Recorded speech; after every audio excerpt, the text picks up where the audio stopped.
So what I do is I purchase this melamine board, get it at Lowe's or Home Depot, and it's kind of like a particle board. I have them cut it in half. It's actually 47 inches wide and 97 inches long, so it's bigger than a 4x8.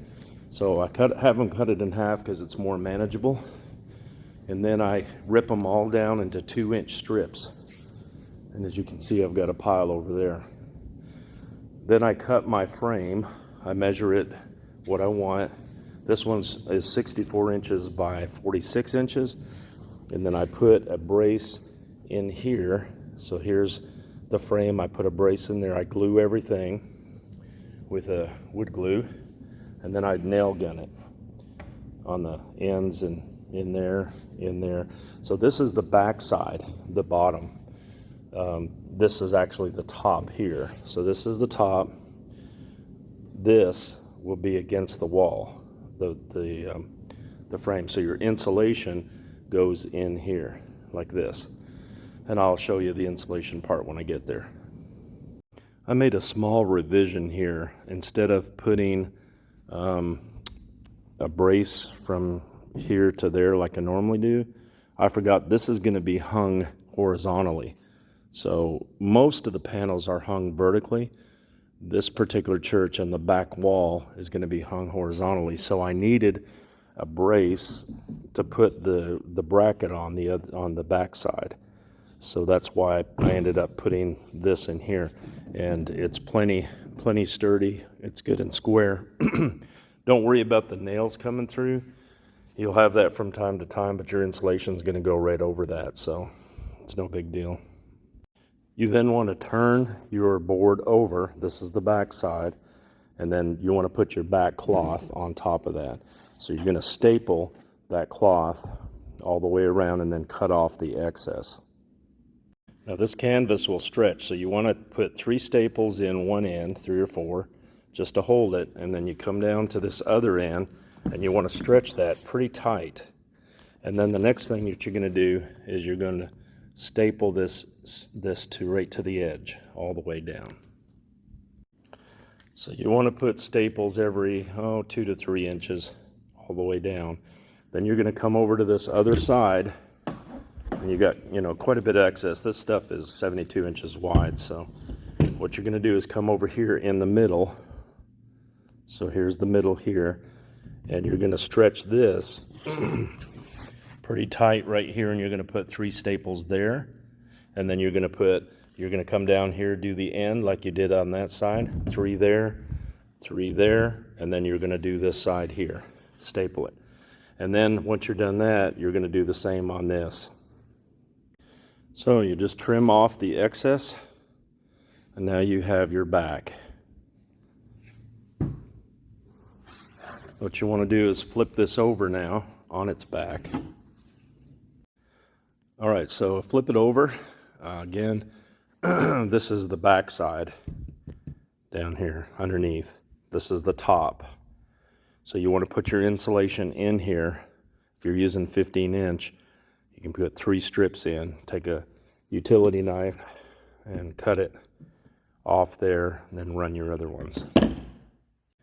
By the way, you do want to wear gloves when you're doing this. It does itch. So after you're done that, you'll take your other piece of material that you cut wider than the actual frame. So this one here is 8 foot by 46 inches. So you want to cut your material 96 plus 10, so 106 inches, and then you'll put it down on the table. You'll take this and just put your edge right here about 5 inches on the edge, and then just lay it down. You're just going to let it fall flat. The insulation will stay in there. If you do it real quick, you won't have any problems with it. So that's what it looks like before that you start. This is the front side here, and we're going to take that up and bring it around and tack it down, staple it down.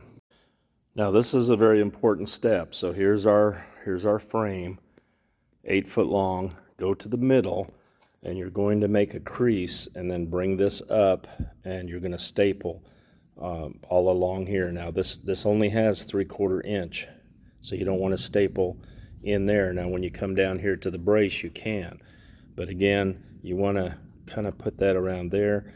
You don't want to pull real tight on it, you just want to secure this right in the middle first. So 3 staples just like that. Then you're going to come down to one end, one corner, doesn't matter what. You're going to do the same thing here. You're going to make your crease, and then when you pull, you're going to grab a hold of this real firmly, and you're going to pull not as hard as you can, but really, really tight, because what you want to do is you want to take all the slack out from the underside. So and then you're going to tack that down here with 3 staples. So do that on this end, and then do that on that end. So I've got them stapled at one end, the middle, and the other end.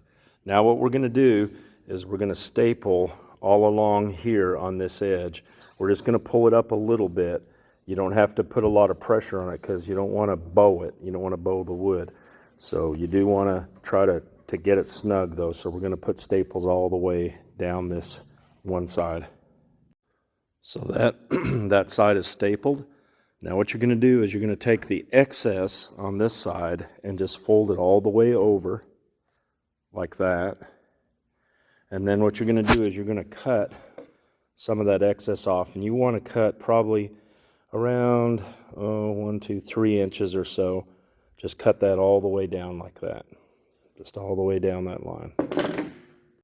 Now that you have it cut, you're going to do the exact same thing as the other side. You're going to start in the middle.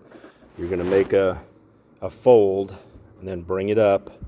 Now this time you do want to pull, so what you want to do is you want to take your fingers and you want to put your hand against that and pull as much slack out. Not real super tight, but just enough to get the slack out. You want to do it here first, 3 staples, come down to the end, make your fold, and you're going to pull it this way, try to get all the slack out, and then bring it up and then tack it down, and then do the other end.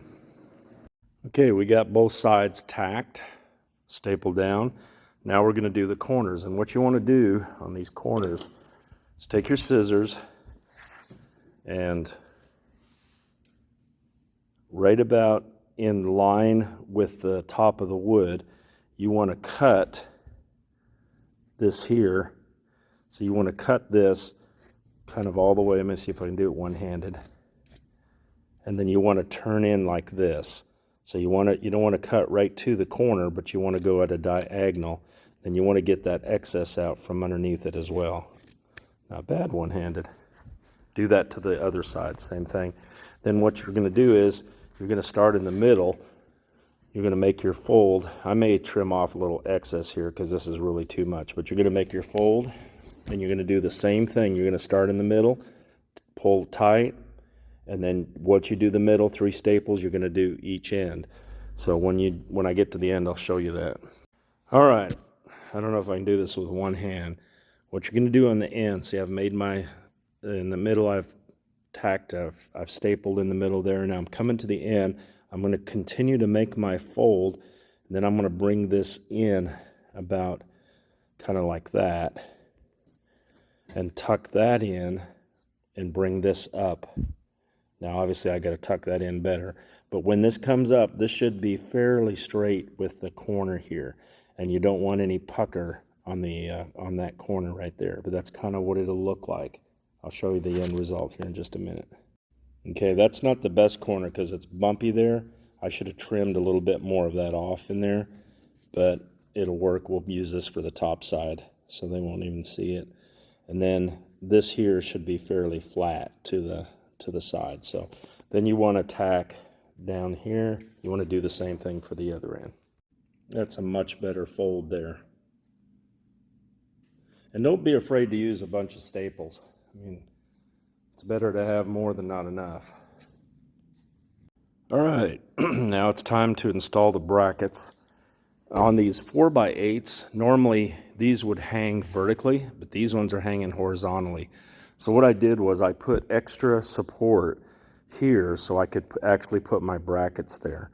So how these work, these brackets here, what you want to do is you want to install them. Let me get back where you can see. You want to install them so the lip is up. This is going to be the top. So you want to install it here so the lip is in an up position. And what it does is when you put this one against the wall, it will grab, let's say this is the wall. When you put it up there, it'll grab in there like that. It'll just hang in there, okay? So that's what you do with these brackets. And you can put these, what I'm gonna do is, because I've already measured my wood, I'm gonna put these right here against this other frame. Or you could even put it on that to give it extra support. I think I'll do that. I think I'll just do it just like this. So, and that is actually,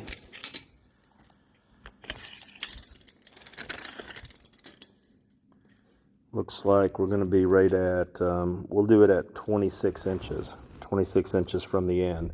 So I'll remember that when I go to install my brackets on the wall, 26 inches. And I'm going to go down, I'm going to do it at 1.25 inches down.